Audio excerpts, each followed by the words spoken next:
Hello friends, இன்னைக்கு நம்ம வந்து சப்பாத்திக்கு ஏத்த மாதிரியான ஒரு north Indian side dish palak paneer எப்படி செய்யறதுன்னு பார்க்க போறோம்.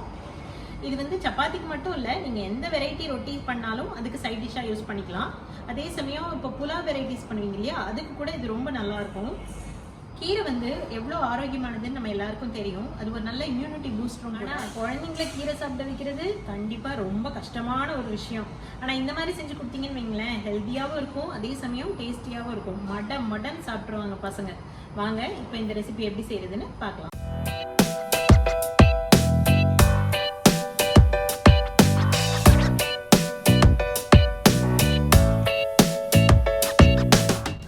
பாலக் பன்னீர் செய்யறதுக்கு முதல்ல ஒரு பாத்திரத்துல தண்ணியை நல்லா கொதிக்க வச்சு எடுத்துக்கலாம்.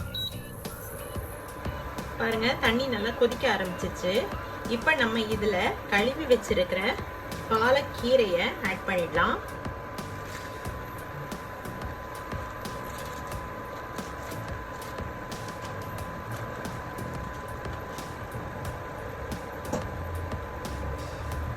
கூடவே 2 பச்சை மிளகாய், அதுக்கப்புறமா ஒரு சின்ன துண்டு இஞ்சி, இது இவ்வளத்தையும் போட்டு ஒரே ஒரு கொதி வரட்டும்.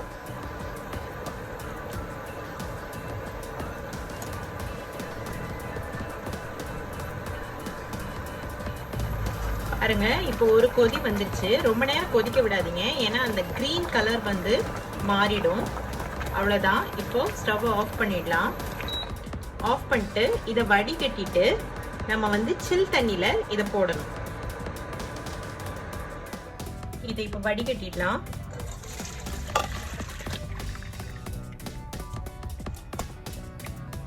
ஒரு பாத்திரத்துல நான் இப்ப ஐஸ் கியூப் எடுத்து வச்சிருக்கேன். அந்த ஐஸ் கியூபோட கொஞ்சம் தண்ணி ஆட் பண்ணிடலாம். தண்ணி சேர்த்துட்டு இப்ப இதுல வந்து நம்ம அந்த வடிகட்டி வச்சிருக்கிறோம் இல்லையா, அந்த கீரையை ஆட் பண்ணிடலாம்.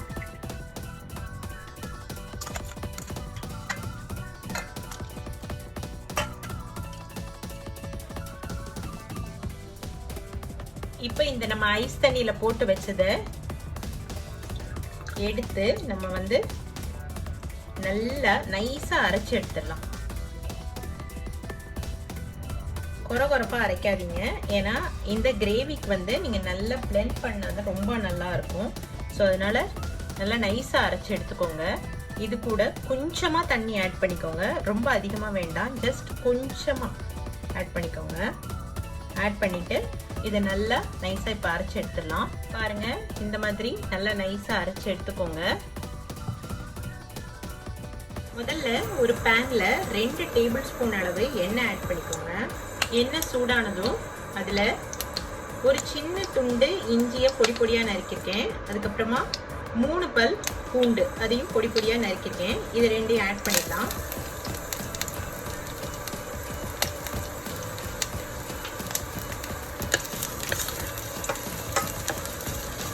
பூண்டு வந்து லேசா ப்ரௌனிஷ் ஆகிற வரைக்கும் வதக்கிக்கோங்க.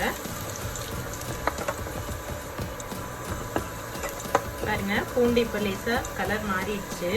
நம்ம இப்போ இதுல பொடி பொடியா நறுக்கின ஒரு பெரிய வெங்காயம், இதையும் ஆட் பண்ணிடலாம்.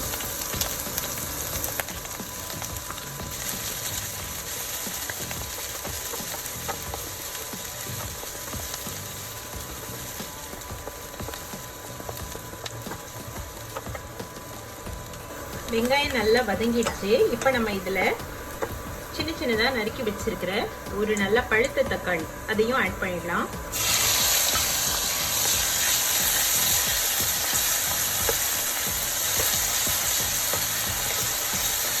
தக்காளி கொஞ்சம் நல்லா மசிகிற வரைக்கும் நல்லா வதக்கிக்கோங்க.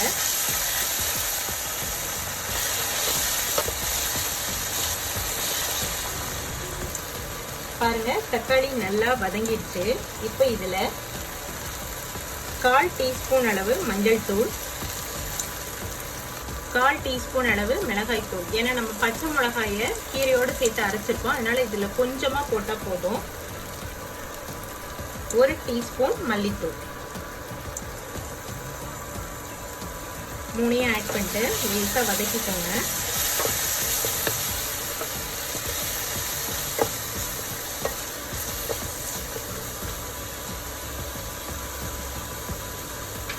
இப்போ இதுல கொஞ்சமா தண்ணி சேர்த்து இந்த மசாலாலாம் மடங்குற வரைக்கும் வேக விடணும்.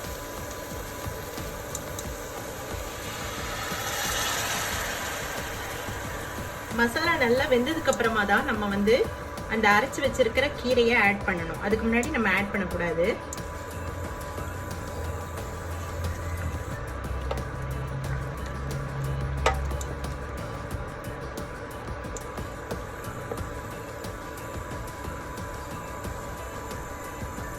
கொஞ்ச நேரம் இது நல்லா கொதிக்கட்டும். மசாலாலாம் நல்லா மடங்கிடுச்சு. இப்போ நம்ம அரைச்சு வச்சிருக்கிற அந்த கீரை பேஸ்ட்டை ஆட் பண்ணிடலாம்.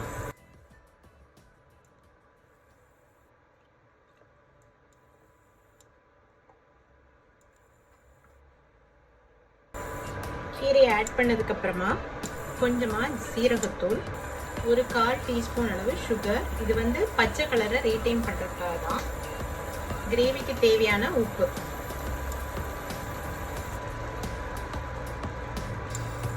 கொஞ்சமா தண்ணி, ஒரு 1/4 கப் அளவு சேர்த்து போதும்.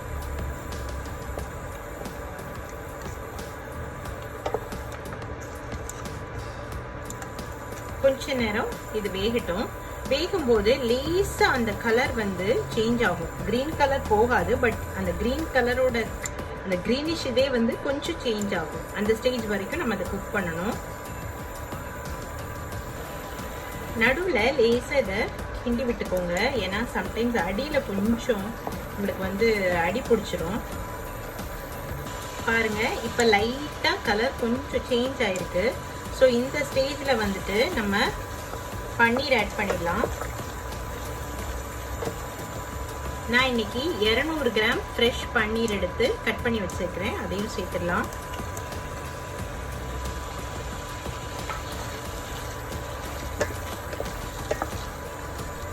லைட்டா இதை ஒரு டாஸ் கொடுத்துருங்க.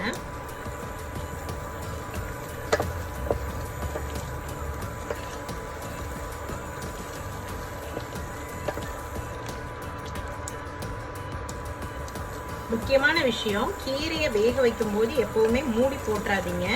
மூடி போடக்கூடாது.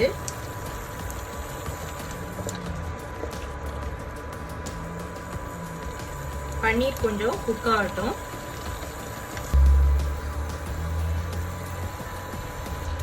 பாருங்க, நல்லா குக் ஆயிடுச்சு. பன்னீர் பார்த்தீங்கன்னா ஒரு 3 to 4 மினிட்ஸ்லேயே நல்லா குக் ஆயிடும். ரொம்ப நேரம் குக் பண்ண தேவையில்லை. எல்லாமே பிளெண்ட் ஆகி நல்லா குக் ஆயிடுச்சு. இப்போ இந்த ஸ்டேஜ்ல வந்து 1/4 டீஸ்பூன் அளவு கரம் மசாலா ஆட் பண்ணிக்கோங்க. ஆட் பண்ணிட்டு ஒரு மிக்ஸ் பண்ணிடுங்க.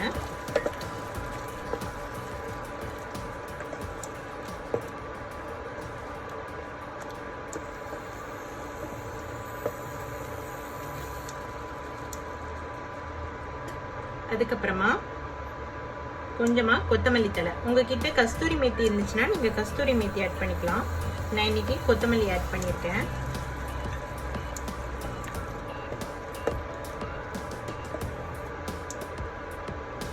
எல்லாத்தையும் ஒரு தடவை மிக்ஸ் பண்ணிட்டு ஸ்டவ் ஆஃப் பண்ணிடலாம்.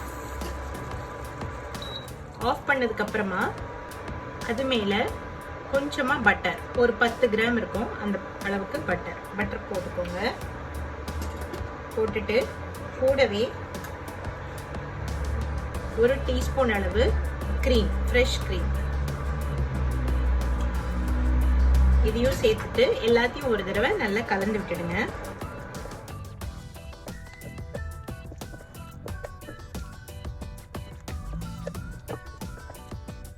அவ்வளோதாங்க, நம்மளோட பாலக் பன்னீர் கிரேவி ரெடி ஆயிடுச்சு. இப்போ இதை சர்விங் பவுலுக்கு மாற்றி வச்சிடலாம்.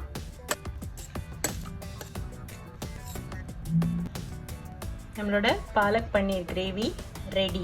இது வந்து நீங்கள் எல்லா டைப் ஆஃப் ரொட்டீஸ்க்கும் இதை வந்து சைட் டிஷ்ஷாக வச்சு சாப்பிடலாம். ரொம்ப அருமையாக இருக்கும்.